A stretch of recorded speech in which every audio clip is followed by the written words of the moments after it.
When my husband passed, my daughter-in-law spat, "Your grief doesn't matter, the house is ours now." She took my keys and slammed the door in my face. My son shrugged as I pounded on the door. I took a deep breath and said, "You'll be shocked when you see who still holds the deed. I'm 67. My name is Marie. I never thought I'd live to see the day where my own flesh and blood would betray me this way. I don't even know where to begin, but I guess it starts with my husband, Alan. We were married for 39 years. Met in our 20s, fell hard, stayed together through every damn thing life threw at us. We bought a home in Miamisburg, Ohio, a small place with creaky floors and a porch swing he built himself. That house was where we raised our son, Eric. It was our whole world. Alan was a quiet man. He loved early mornings, cheap coffee, and fixing things that weren't broken just to keep his hands busy. He was still up on the roof fixing shingles just a month before he passed. He died fast. Heart gave out on a Thursday. He was carrying a tray of tea to the porch. When I found him lying there, I thought he had just tripped. I kept yelling at him to get up, stop joking around. But his lips were blue. I called 911, but it was too late. He was gone before I even knew what was happening. The house got real quiet after that. My son, Eric, came by with his wife Haley the night after the funeral. They brought some store cupcakes and asked if I'd be okay living alone. I said yes. I've always been strong. I didn't want to burden them. Haley was the type who never looked you in the eye unless she wanted something. Every word out of her mouth sounded fake, like she was always rehearsing. I kept telling myself I was just being sensitive. I tried so hard to get along with her. I gave her my mother's old pie dishes. She gave them away. I cooked her favorite meals. She said she didn't eat processed butter, and threw them in the trash when she thought I wasn't looking. Still, I never expected what they did. About 3 weeks after Alan's funeral, I went out to get groceries. Nothing fancy, just milk, bread, some apples, and tissues. I was crying every other hour back then. When I got home and tried to unlock the door, the key didn't work. I thought maybe I was just shaky. I tried again. Still didn't work. I knocked. Haley opened the door like she had been waiting for me. Without even saying hello, she said, "Give me your keys." I stared at her. "Excuse me?" She smiled like it was funny. "This house is Eric's now. You can't be here." I laughed. I thought she was joking. She wasn't. Eric came to the door behind her. Didn't say a word. Just stood there with his arms crossed. I said, "Eric, what the hell is this?" He shrugged. "It's just how things go, Mom." I started to feel lightheaded. "This is my house," I said. "I lived here for over 30 years. Haley stepped closer, still smiling. "Your husband's gone. That changes things. You're not the owner anymore." Then she reached down, yanked the house key off my keychain, and slammed the door in my face. I stood there pounding on the door like a maniac. Screaming. Crying. Begging my own son to open up. Nothing. He never came back to the door. I ended up sitting on the porch steps for over an hour until a neighbor came out and gently told me I should go. I drove to a diner on the edge of town and just sat there, shaking. But I wasn't stupid. And Alan wasn't either. A year before he died, we went to a lawyer and transferred the house into a living trust, with me as the trustee. That meant I still legally owned everything, even if Alan passed. He did it because he said he didn't want anybody pushing you out someday. I never thought those words would come true. But thank God he did it. I went to the bank the next day and opened our safe deposit box. Inside were all the documents, the trust, the deed, the notarized forms. I made copies, then drove straight to a lawyer in Kettering. His name was Bill. He had gray hair and spoke slow, like he'd seen everything twice already. After reading the documents, he looked at me and said, "They have no legal right to be in that house. They committed trespassing and fraud if they told anyone they were the owners." He filed papers that same day. A few court filings, an emergency order, and within a week, we had a case moving forward. But I didn't tell them. I didn't warn them. I wanted them to feel comfortable. I wanted them to get real cozy. And they did. Turns out Haley had already started redecorating. She moved my china cabinet into the garage. She gave my wedding dishes to her sister. She painted over the mural I made in the guest room for the grandkids I never got. She posted pictures online talking about finally making this outdated place livable. I had screenshots of everything. The day the court granted the eviction, I stood across the street in my car and watched them receive the notice. Haley was barefoot and holding a Starbucks cup. Eric had that same stupid blank look on his face. Like the one he wore when he got caught lying as a kid and just waited for you to yell. When the sheriff showed up 2 days later, I was there. Dressed in black. Standing next to my lawyer. Haley came out screaming. "You're a liar. You're just bitter." I said nothing. I let the paperwork do the talking. Eric didn't say a damn word. Not even when the sheriff told them they had 20 minutes to vacate. I walked back into my home that day like a soldier coming back from war. But I wasn't done. Because while they were busy pretending to own the place, they'd made more mistakes. Expensive ones. And I wasn't going to let any of it slide. I wish I could say kicking them out felt good. But it didn't. Not right away. I stood in that living room, staring at the bare walls and empty shelves. They'd taken more than just furniture. They took pieces of my life. I walked into the bedroom, and Alan's flannel shirts were gone. All of them. The handmade quilt my mom gave us when we got married? Gone. Even the little ceramic angel I kept on the nightstand, Haley took that too. I felt sick. I called Bill. "Is there anything I can do about the things they took?" He told me to make a full list, bring photos if I had them. "If you can prove the items were yours," he said, "we can take them to small claims court." So I started digging. I went through old photo albums, holiday pictures, insurance inventories. Every birthday dinner, every Thanksgiving table. I circled the background for anything that was now missing. Alan's record player. My cedar chest. The rocker I used when Eric was a baby. When I brought the list to Bill, it was 4 pages long. He looked it over, then said, "Let me ask you something. Did they ever use your address for mail after Alan passed?" I blinked. Yes. I saw something for a loan company in Eric's name in the mailbox. Why? Bill leaned back. Because if they changed their address here, and they claimed it as their residence, especially while they were pretending to own the home, we might be dealing with something bigger than theft. I didn't know what he meant yet. But I would soon. 2 weeks after they were kicked out, I started getting mail from credit card companies I'd never heard of. Letters addressed to Eric Landers and Haley Landers, listing my home address. I took them straight to Bill. He looked through them and said one word I'll never forget: fraud. Turns out, Eric and Haley hadn't just moved into my house. They used the address to take out 2 credit cards and a personal loan. Eric listed himself as property owner. The loan was for $28,000. I felt like I was going to pass out. Bill filed another report. He also recommended I talk to a private investigator, someone who could look deeper into what they were doing with the money. Her name was Nadine. She had a voice like gravel and didn't smile much. She looked at the documents, then asked me one thing: "Do you want to know everything, or just enough to make them stop?" I said, "Everything." Nadine went digging.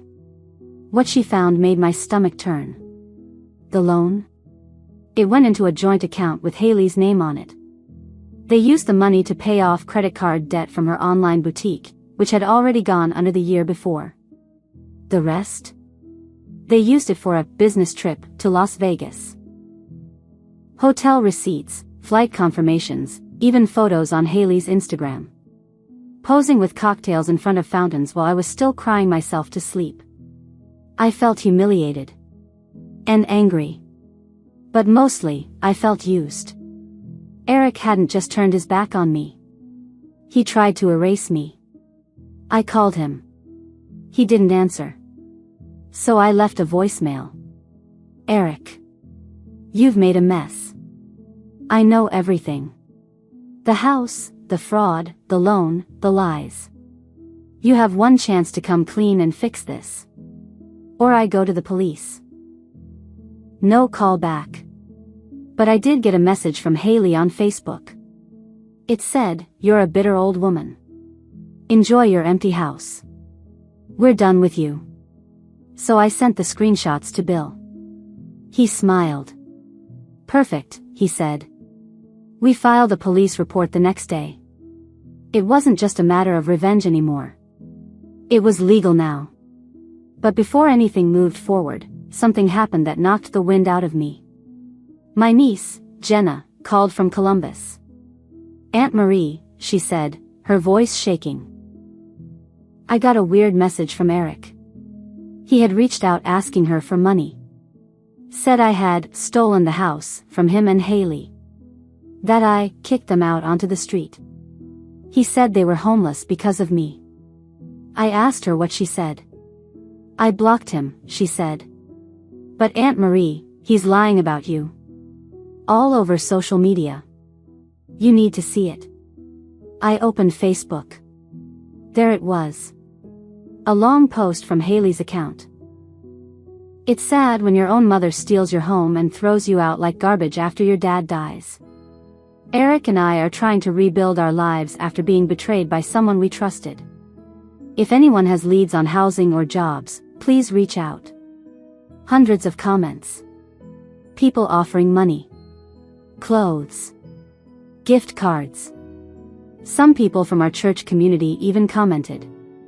Praying for you both. So sorry to hear this. One woman even wrote, I always knew Marie was cold. Now I see the truth. I wanted to scream. They weren't just trying to ruin my life. They were trying to destroy my name. Bill said, don't respond. Not yet. Let the facts speak. But I couldn't sit still. So I made one move of my own. I called the local news. The local news station, Channel 7 out of Dayton, has a segment called Taking Action, where they help locals deal with scams, fraud, and family disputes that go too far.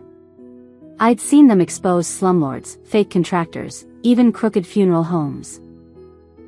I never thought I'd be calling them about my own son. I spoke with a reporter named Angela. Calm voice. Firm questions. I told her everything, starting with the day Alan died, all the way up to the social media lies Haley was spreading. She didn't interrupt. Just listened, took notes, then said, we'll look into this. And we'll want to speak with your lawyer. Bill was more than happy to help. I gave Angela copies of the deed, the trust papers, the eviction order, the fraud filings. She asked if I'd be willing to go on camera. At first, I said no. Then I saw another post from Haley, this time tagging mutual friends from church, saying I locked her out of her childhood home. That was it. I called Angela back and said, let's do it. They came that Saturday with a camera crew. I didn't wear makeup. I didn't dress up. I wore Alan's flannel, the only one Haley hadn't taken. I stood in front of our maple tree and told the truth. I didn't cry. I kept my voice calm, steady. I said I wasn't looking for pity, I just wanted the lies to stop. The segment aired the next evening. And it blew up. People from the community started messaging me. Old friends, neighbors, even the pastor from church who'd been ignoring me since Haley's post. They all reached out to say they were sorry, that they had no idea what was really happening. But the real twist came 2 days later. Angela called and said, you won't believe what we found. She had requested public court records from Hamilton County, where Eric and Haley had lived before they showed up at my place. Turns out, they were already being sued, before Alan died. They had defaulted on a lease in Cincinnati, skipped rent for 3 months, and left behind $9,000 in damages. There was a judgment against them. They'd run from that mess and come straight to me, thinking they could play house until it was time to bleed me dry. Angela asked if I wanted her to include that in a follow-up story. I said yes. She aired it the following Friday. This time, it wasn't just my side, it was the truth, with records. Angela even included screenshots from Haley's Instagram, showing the Vegas trip that was funded with the fraudulent loan tied to my house. That's when the tide fully turned. Haley's business page disappeared. So did her Facebook. Eric tried to post a long message defending himself, but it got flooded with angry comments. One person wrote, "You stole from your own mother. Disgusting." Another said, "People like you deserve jail, not handouts." He deleted the post within hours. I thought maybe they'd finally go quiet. But I was wrong. 2 weeks later, I got a letter from a lawyer in Cincinnati. Eric and Haley were suing me, claiming emotional distress, unlawful eviction, and defamation of character. I nearly laughed when I read it. But it wasn't funny. They were really doing this. Bill read through it and said, "They're desperate. They know they're losing. This is a last-ditch move to scare you into silence." But I wasn't scared anymore. I said, "We fight." He nodded. "Then let's fight." And so we filed a countersuit. For property theft. For fraud. For identity misuse. For the false statements they made publicly and in writing. And for the emotional damage they caused me when they locked me out of my own home right after my husband died. Bill said something that stuck with me: they wanted to play legal games. Now they'll see what happens when you play with someone who knows the rules. But right in the middle of that storm, another twist came. One I never saw coming. I got a phone call from a woman named Trish. Said she used to work with Haley 2 years ago at a small marketing firm in Mason, Ohio. Her voice was shaky. "I saw your story on the news. I think I need to tell you something." She said Haley once bragged that she had dated a man in elder law and learned how to work the system when it came to old people and property. She talked about it like it was a game, Trish said. Like getting control of someone's home was a challenge, and she could win if she played it smart. I asked if she'd be willing to write a statement. She said yes. Then she added, "You're not the first older woman she's done this to." I sat down. My knees buckled. "What do you mean?" I asked. She used to clean house for an older couple in Blue Ash. The woman died. The husband got sick shortly after. Next thing anyone knew, Haley was helping him manage the house. He ended up in a nursing home, and nobody ever saw her again.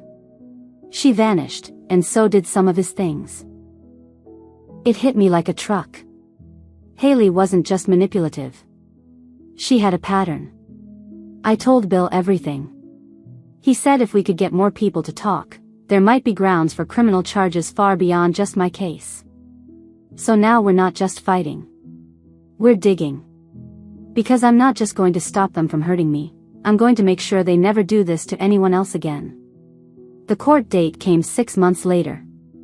By then, my house was back in shape. I repainted every wall they touched. Replaced the curtains Haley threw out. Even rebuilt Alan's workbench with the help of my neighbor's son. It still hurt, but I was healing. The courtroom was quiet when we walked in. I wore a plain black blazer. Eric and Haley sat across the aisle. She wore a beige pantsuit like she was going for a job interview. Eric looked pale. No eye contact. I had all the evidence. The deed, the trust, the bank statements, the fraudulent loans, the social media lies, the video segment from Channel 7, even the statement from Trish. Bill stood tall as he delivered our side. He told the judge about the eviction, the property theft, the fraud, the personal loan they took out using my address, claiming to own a house that wasn't theirs. Then he dropped the bomb. Your Honor, we have reason to believe this is not the first time the defendants have done this. We have witnesses ready to testify about a pattern.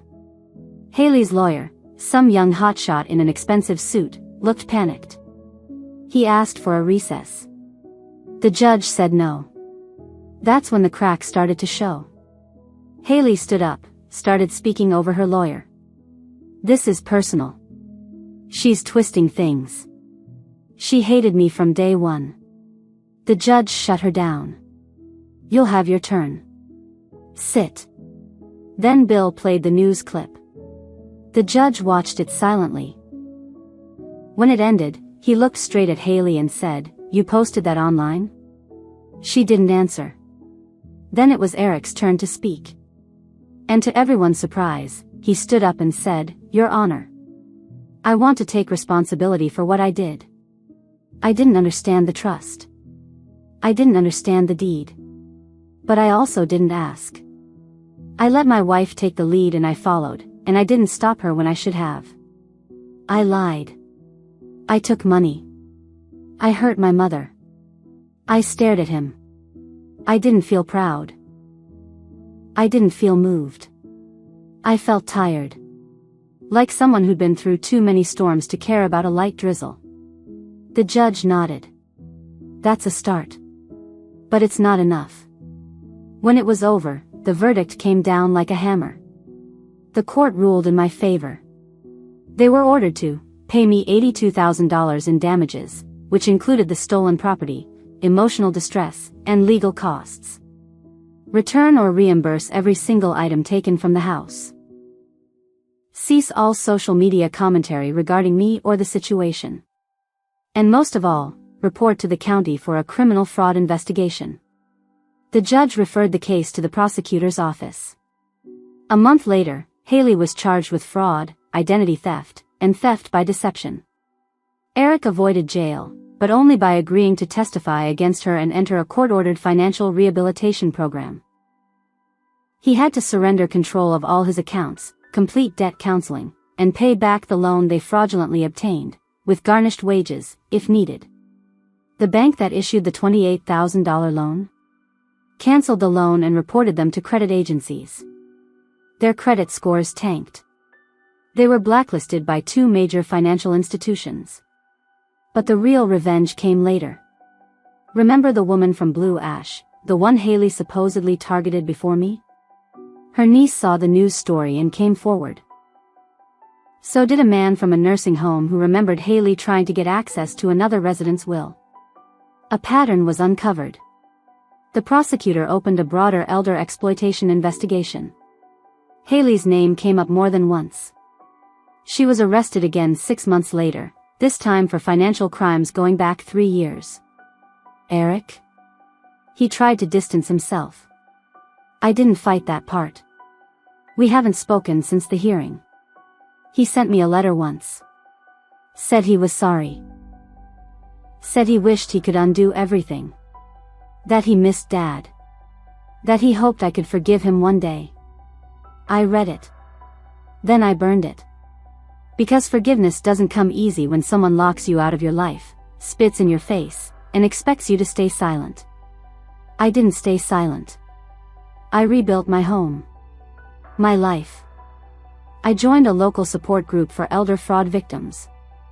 I even spoke at a town hall about changing how inheritance laws work in Ohio.